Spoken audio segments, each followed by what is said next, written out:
Bonjour à tous les amis, très heureux de vous retrouver aujourd'hui pour répondre à toutes vos questions.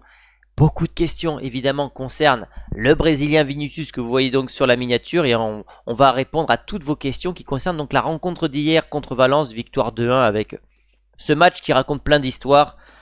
Bellingham qui est encore clutch en fin de rencontre, Vinicius qui craque encore une fois, l'arbitrage, bref plein d'histoires à raconter. C'est ce qui fait aussi la beauté du football.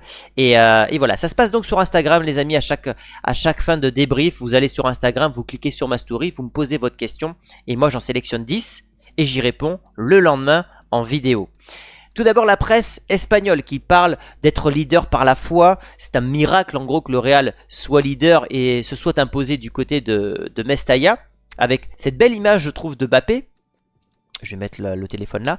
Belle image de Mbappé parce qu'on a l'impression que sur la photo, que c'est lui qui a marqué le but. Donc il est plein de joie, plein d'insouciance et j'ai beaucoup aimé ce visuel. Et puis Marca qui titre les rois de la remontada. Oui, parce que c'est une nouvelle remontada historique pour le Real. Et on parlera de ce joueur Bellingham parce que beaucoup de statistiques sont sorties hier à son sujet.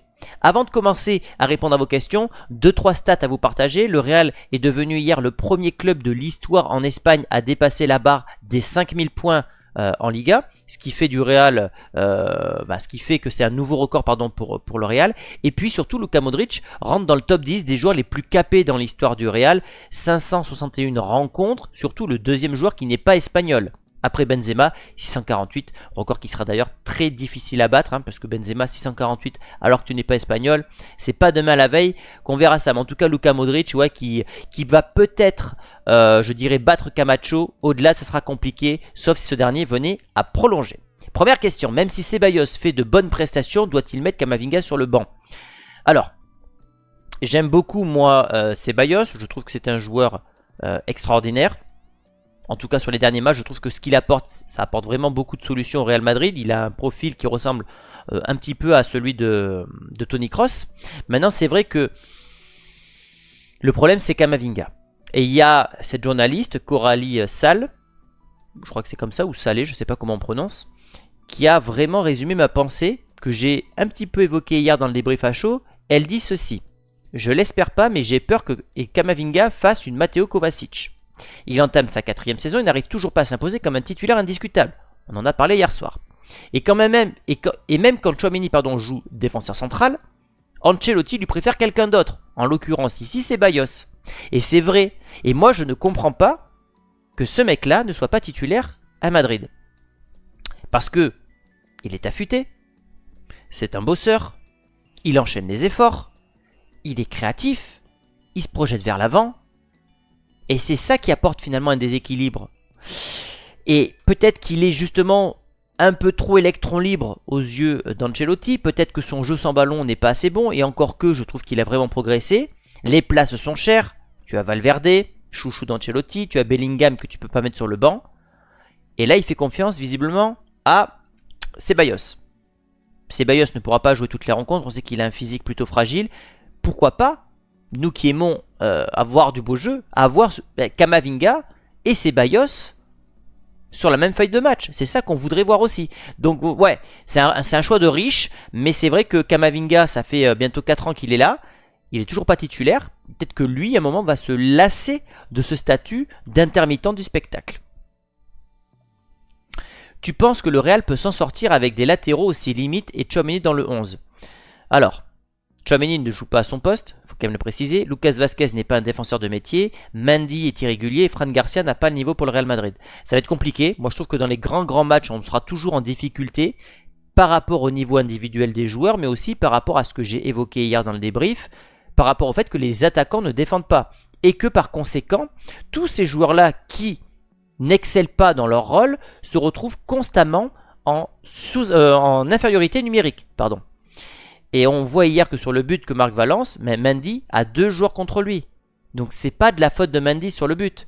Mais malheureusement, on se fait constamment ouvrir par les adversaires en transition rapide. Et sachant qu'on a des joueurs qui en plus de ça ne sont pas des foudres de guerre, tu te retrouves à encaisser des buts à quasiment chaque rencontre. Le fameux Bellingham, on ne s'en lassera jamais, ça m'avait manqué. Exactement, Royal Madridista, c'est magnifique. Ça fait combien de fois qu'il marque ce gars-là dans les arrêts de jeu, soit pour égaliser, soit pour donner la victoire. C'est monstrueux, c'est monstrueux. Ça fait 5 fois qu'il donne la victoire dans les arrêts de jeu. Il est pas loin de Messi, pas loin de Ronaldo, il a que 21 ans, donc c'est un record qui va peut-être battre. C'est un milieu de terrain, c'est un joueur que j'adore, qui est magnifique. On parle à Madrid depuis Cristiano Ronaldo du transfert le plus stratégique. Coûté cher, mais tellement fort. Il marche auprès des marques, il est régulier, il sait tout faire.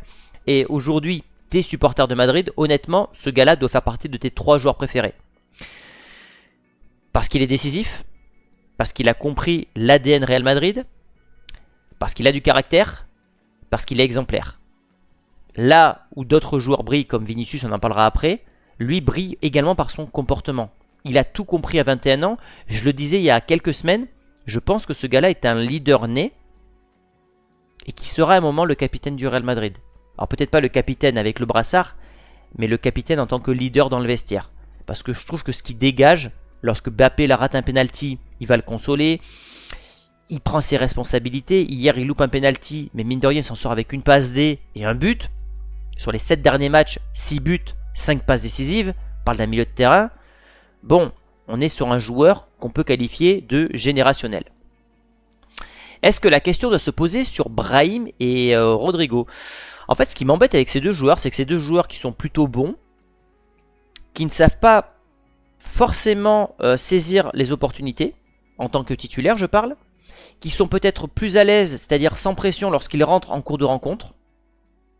Et Brahim, par exemple, a eu une superbe opportunité pendant 1 mois et demi d'être un titulaire, puisqu'il était titulaire à chaque rencontre, mais de clore le débat, et il ne l'a pas fait. Rodrigo, c'est un joueur qui est excellent, il a déjà sauvé le Real à de nombreuses reprises, il a un talent inouï, mais je trouve qu'il manque de caractère. Il manque de caractère pour devenir un vrai leader offensif du Real Madrid.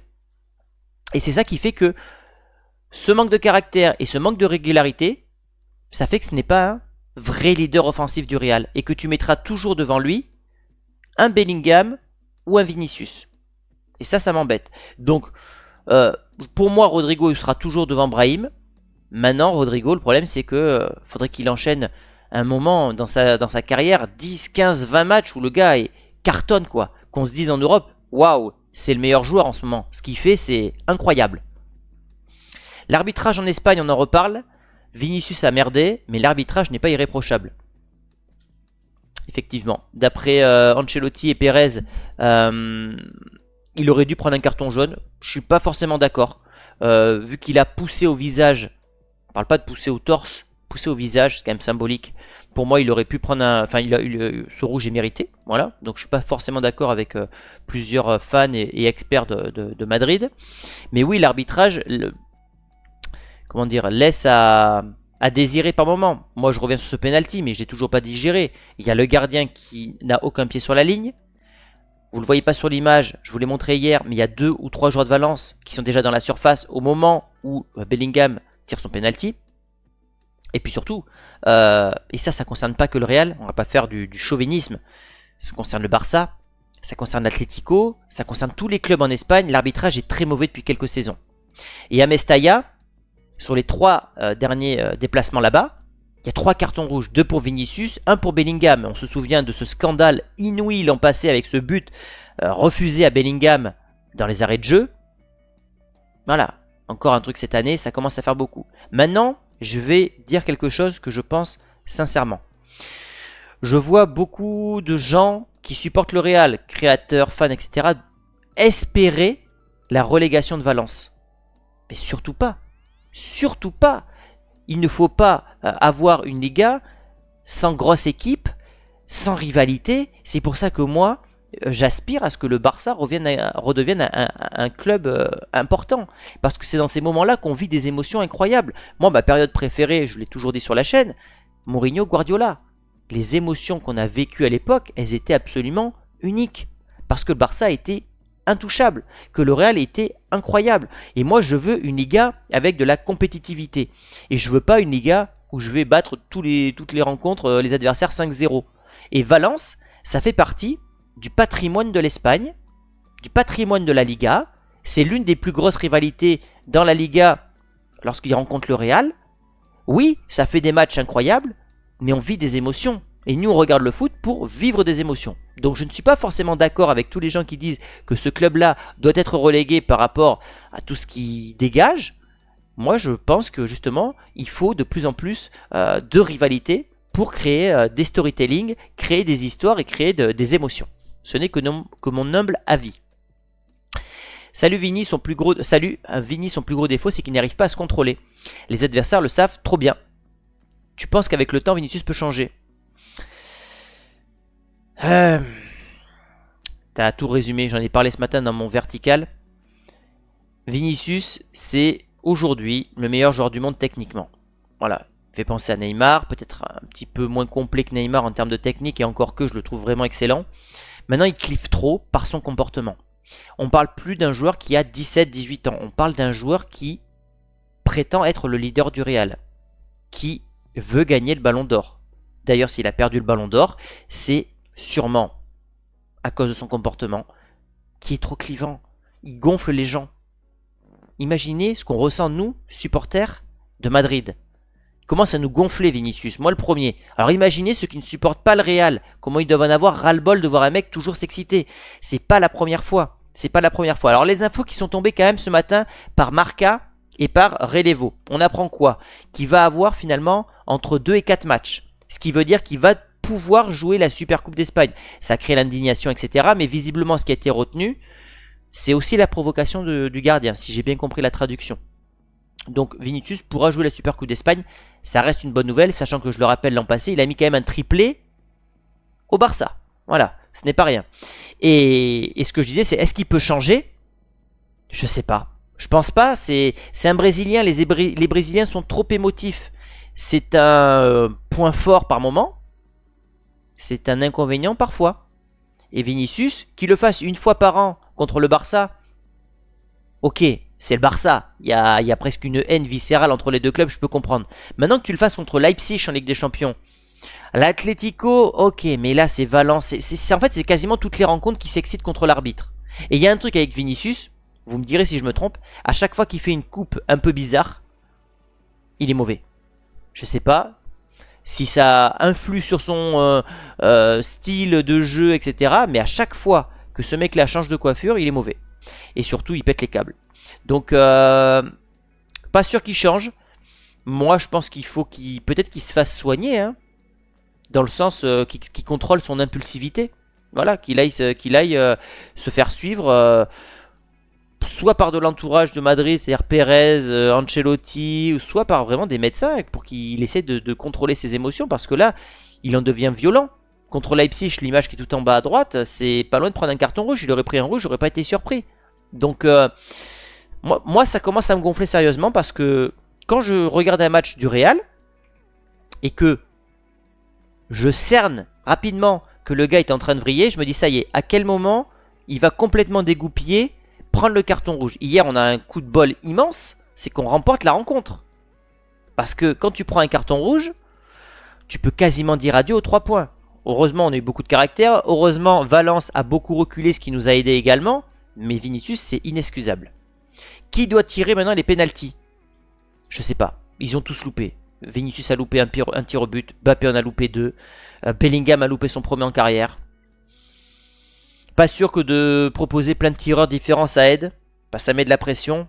Maintenant, le truc c'est que si tu choisis Mbappé et que ce dernier en loupe 3 d'affilée, est-ce que tu vas rechanger derrière ou tu vas garder Mbappé? Comme ça, moi je dirais Vinicius, Mbappé, Bellingham.